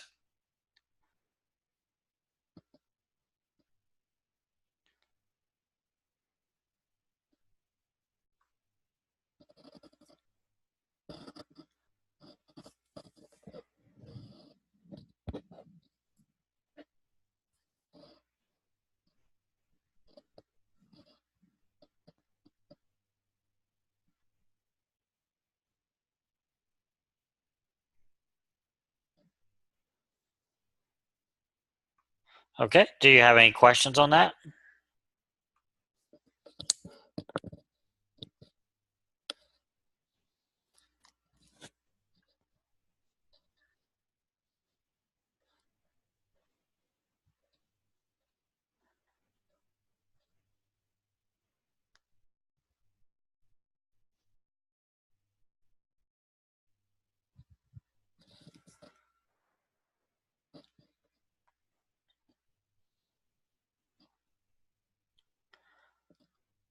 Okay.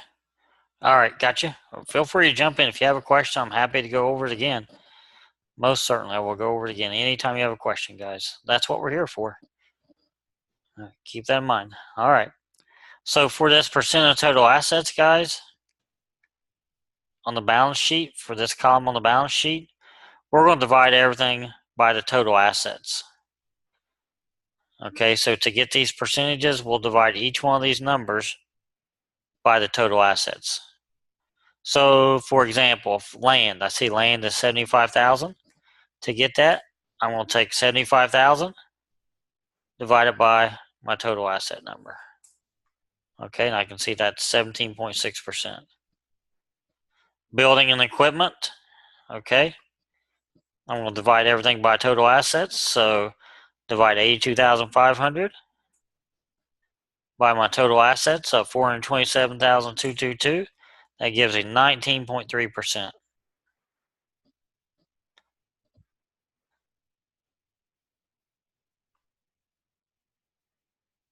Okay. And you'll do the same thing on the liability stockholders' equity section, except for you just divide it by the total liability stockholders' equity, which is the same number, by the way. Obviously, it's a balance sheet. So each one of these line items, I would take to find what percentage of my accounts payable are. I would just hit my equal sign, take 27,000, divide it by 427,222. That give me 6.3%. Sales tax payable. I'm using my formulas. Hit my equal sign. Take 1,000. Divide it by the 427,222, which is my total liability stockholders equity number. Hit enter. I can see that's 0.2%. So I would just go right down the list and do all these exactly the same. Okay. Again, the main thing is I think the formulas are easy enough. Just make sure you're sticking with the same year, 2013 to 2013. 2012 goes to 2012 numbers, right? Don't cross your years up and you'll be fine. Yep. So that's all you got to do on that first homework problem, guys, okay? That's all you got to do. All right. If you have any questions, just jump right in. For the second homework problem, when you click on the template, you're going to see something that's pretty cool for the second homework problem is that they've given you the formulas. All the formulas you need are given to you. That's pretty awesome, I think. Saves you a lot of time in looking those up. So they got all the formulas here. So all you have to do then is just simply go pull the information off the financial statements they gave us, right? All right, so this is called a ratio analysis. And this ratio analysis is another tool we use to analyze a company and to measure a company. And we really measure management's performance, and we can see what type of job management's doing running the company, what type of leadership does the company have. Okay, so with that being said, we have our ratios to where we have our current ratio, the asset test ratio, inventory ratio, return on sales ratio, our earnings per share and book value. We have all of our listed ratios, and all we got to do is go pull the information from the statement, plug it in, and then we do our division. So let's look at our current ratio. For example, our current ratio tells us the company's ability to meet its short-term obligations. So it's measuring the amount of assets, current assets, which are supposed to be able to be turned into cash within 1 year or less, divided by the current liabilities, which are due within 1 year or less. So what's this company's ability to pay its bills, in other words? All the bills are due within 1 year. So it tells us to go get our current assets. So let's get our current assets from the year 2013. All right, let's do that. So let's go over here. So we got to go to the balance sheet, don't we? And we got to get the current assets. Total current assets we see are 302,722. 302,722. Plug that in. And then we're going to divide that by the current liabilities. Let's go find the current liabilities. Again, we're on the balance sheet. So we're at 30,142. 30,142. So now all I do is divide 30,142 into 302,722. When I do, I get a ratio of 10.0. Okay. And then I'll do the same thing for the year 2012. So let's go find current assets for the year 2012 and current liabilities. All right, so we're over here under the given information under the year 2012. And we have our current assets of $223,275. And let's see, we should have our current liabilities right here at 66025. So we plug those in here, divide our current liabilities of $66,025 into our current assets of $223,275. That gives me 3.4. Okay. And what that's telling me then is that for example, 2013 over here, I have a current ratio of 10. That means I have 10 times the amount of current assets I do have current liabilities. That's pretty strong. For 2012, I had 3.4 times as many current assets as I did current liabilities, which is still a good number. Okay, so you're going to do the exact same thing. Whatever it lists over here, you're just simply going to go get that number and plug it in here. Okay, so you'll just pull it off here and plug it in over here. Okay, that's all there is to it. The second homework problem. It's not too difficult, just a matter of pulling the numbers off and plugging those in. And then you're going to answer part 2 questions. Okay, you'll derive those, pop those in there, and then you'll have the second homework problem knocked out. It's not too difficult, just a matter of taking your time, analyzing, pulling the numbers over, and getting those in. Okay, and that's pretty much about it, I believe, guys, for this second homework problem. Not too bad. Not too bad at all. And just remember, for your Word document that you got to write, you're going to pull most of it from these ratios. Okay, you'll be pulling most of it from the ratios. And the PowerPoint that I have has all the ratios behind it. And examples as well. So let's see, I can get you down to, let's take a look at the current ratio.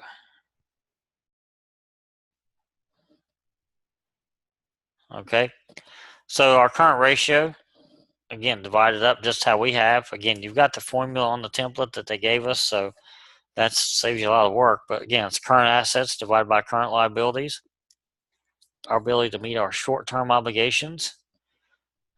And for this company, for Lincoln Company, we have our current assets at 550, current liabilities at 210, gets us to 2.6. And for the year before that, we were at 2.2. So obviously the company improved going from the year 2013 2014, didn't they? Mm-hmm. On your homework template, did they improve? Boy, they did improve a whole lot, didn't they? Yeah, they became much, much stronger in 2013 compared to 2012, didn't they? I'll give you an example. Kind of an industry standard current ratio. On average, you would always target a 2. You'd like to see companies have at least a current ratio of 2 or higher. So for this company to have a 3.4, that's excellent. And to have a 10, that's off the charts. That's a very, very good. Mm-hmm. And that's kind of what you're doing when you're analyzing this company. You're comparing it to industry standards. You're comparing it to what it did last year and the year before that, if you have that data. That's how you know which direction it's heading in. And how's it performing according to its peers, right? If this company in the year 2013 has a current ratio of 10, but then we see in the industry that all their competitors have a current ratio of 15, well, all of a sudden, now this company doesn't look like it's doing so well, does it? Yeah, but then on the other side of it, guys, if everyone in the industry has a current ratio of 2 and we have a current ratio of 10, then hey, this company's doing outstanding compared to its competitors, isn't it? It's probably the market leader. Yeah, so it's all relative performance, relative to its competitors, and then also what's it doing over a series of time.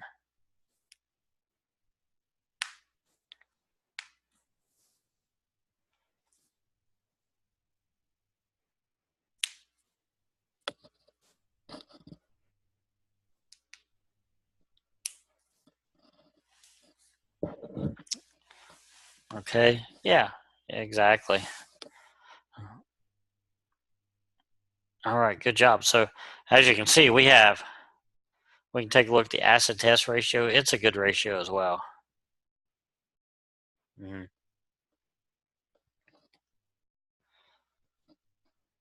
Yeah, the acid test ratio is also called the quick ratio.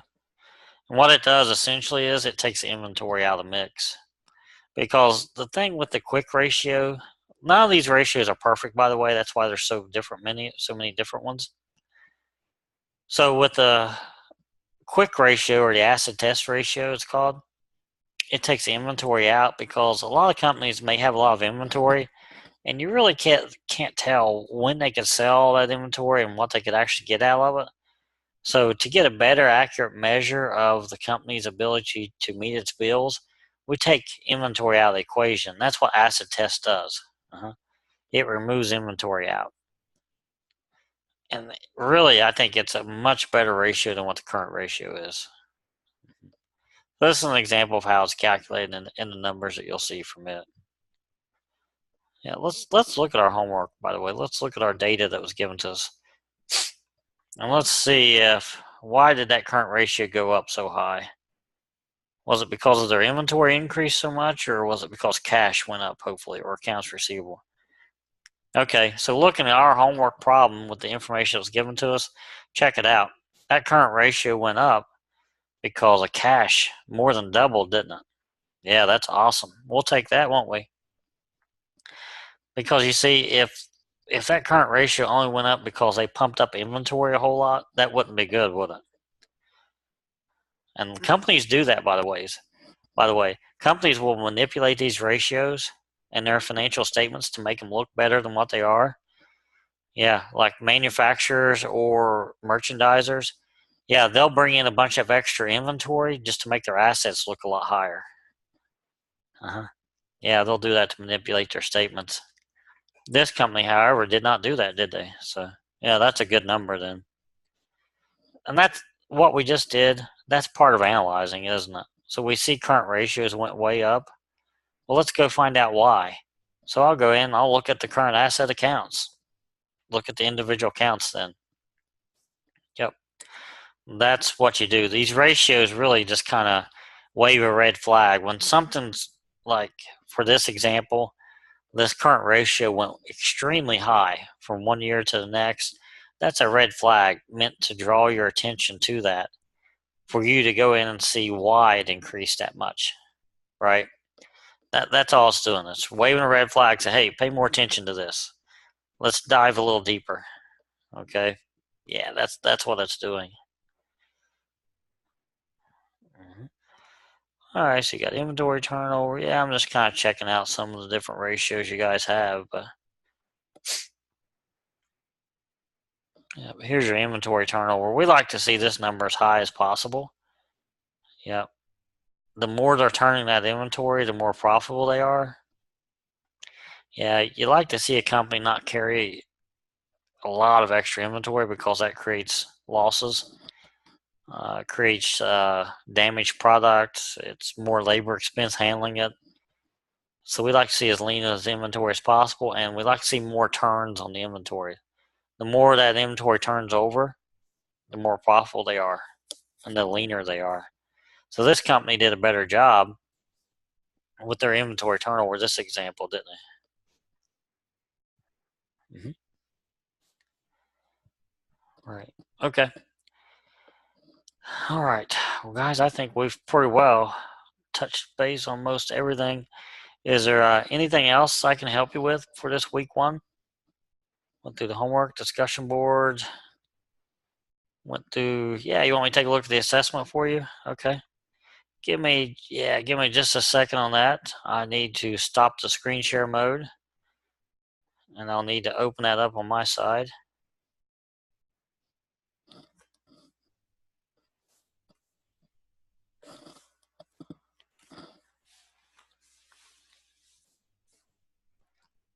Yeah, I'd shut our classroom down, hoping to help with the Zoom issue, but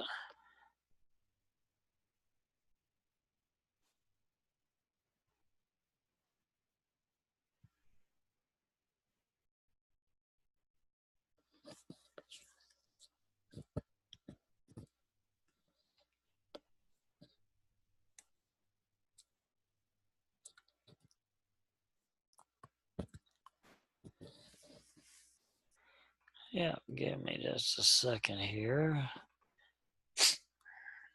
And just remember, guys, we also have another live chat time scheduled tomorrow. So if you get started on homework, you get stuck on something, then you're welcome to pop into that live chat tomorrow. And just, yeah, whatever question you have on homework, just you could just ask away that way.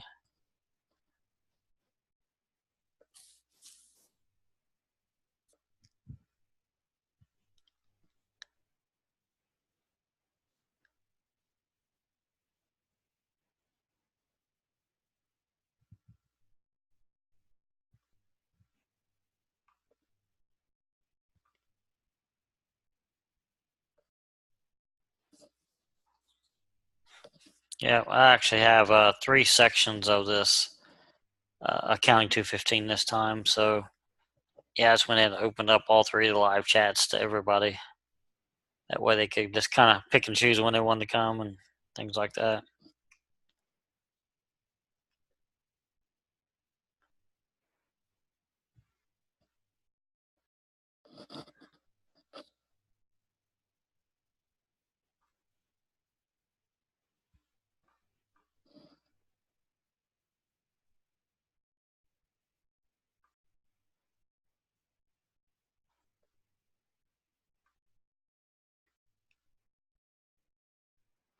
Week 1, week 1.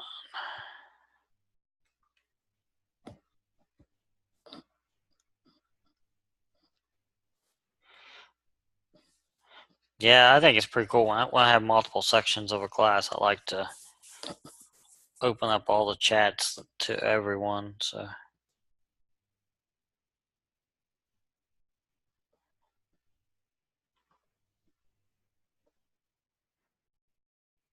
all right, guys, week 1 assessment is going to be worth 50 points.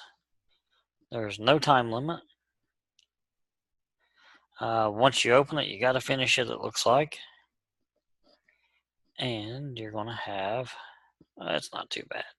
Looks like it's just going to be 10 questions, and they're all multiple choice.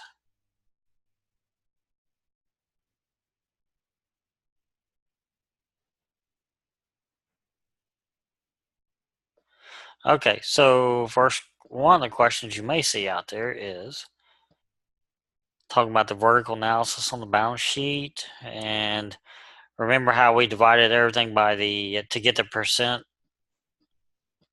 of the vertical analysis, you divide everything by the total assets or the total liabilities and stockholders' equity on the balance sheet. Remember that? Yep.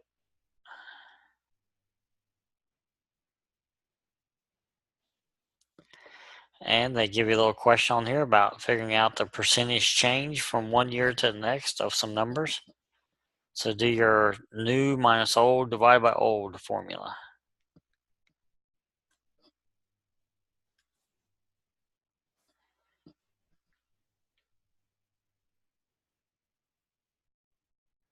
And they got a little question on here about current ratio. They want you to calculate the current ratio. They give you a few numbers.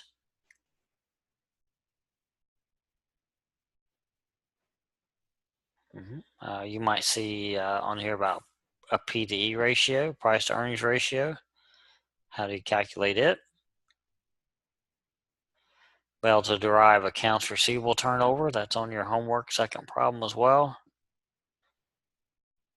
And they got a couple definition type questions about vertical and horizontal analysis.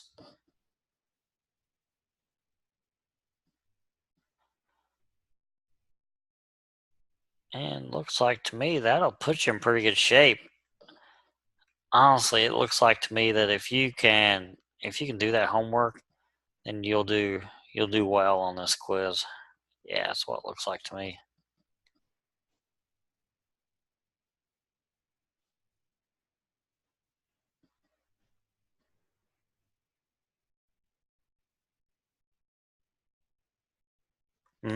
Yep, that's true. Yep, that's true.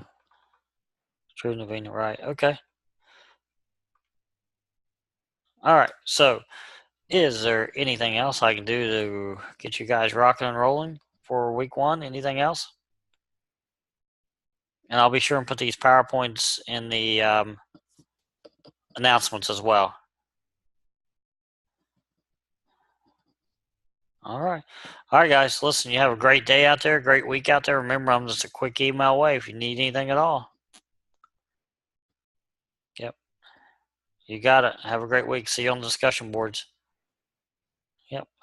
Hey, Kathy. Yeah, I see your question out there. Did you email it to me?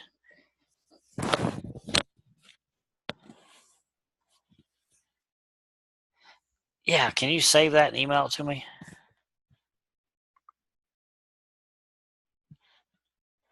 Yeah. Drop that sucker in an email to me if you would.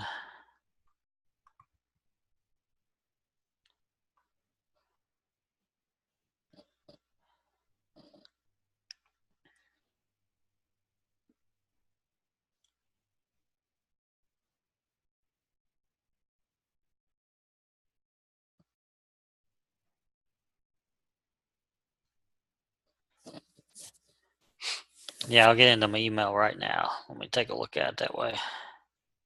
What did you have a question on? What section did you have a?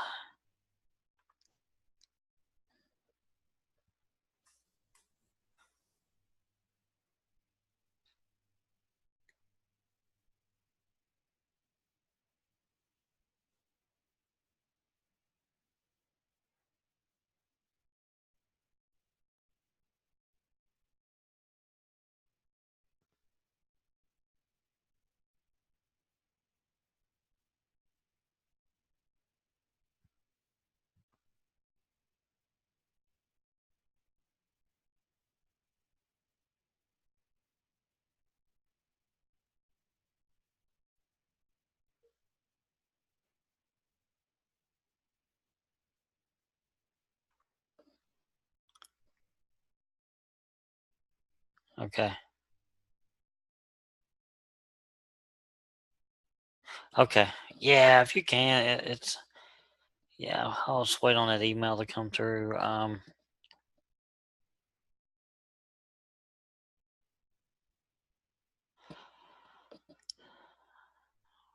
Yeah, there's a lot of information on these spreadsheets, so it takes me a little bit, just a minute or two to figure out what was off track a little bit.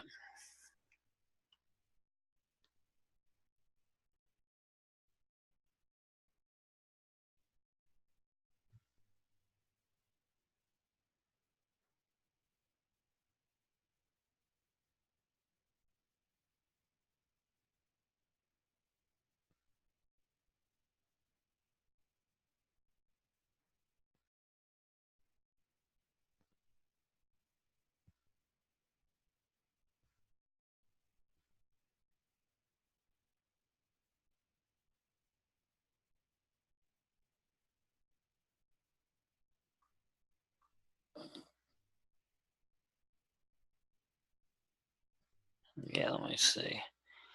All right, about time for that thing to pop up, isn't it?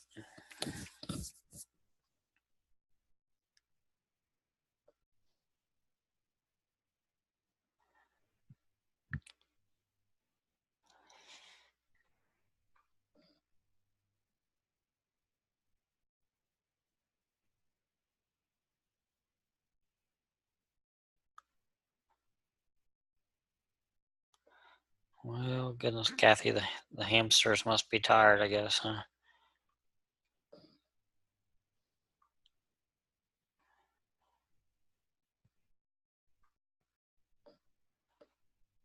I'm not sure how long it takes to get through IU server and dispatched out.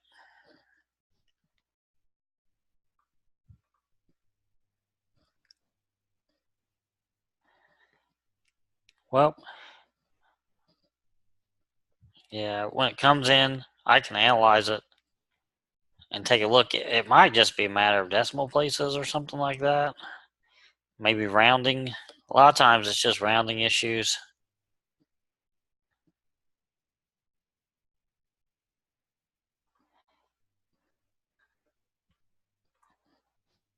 So it might be you haven't done anything at all. It could just simply be rounding.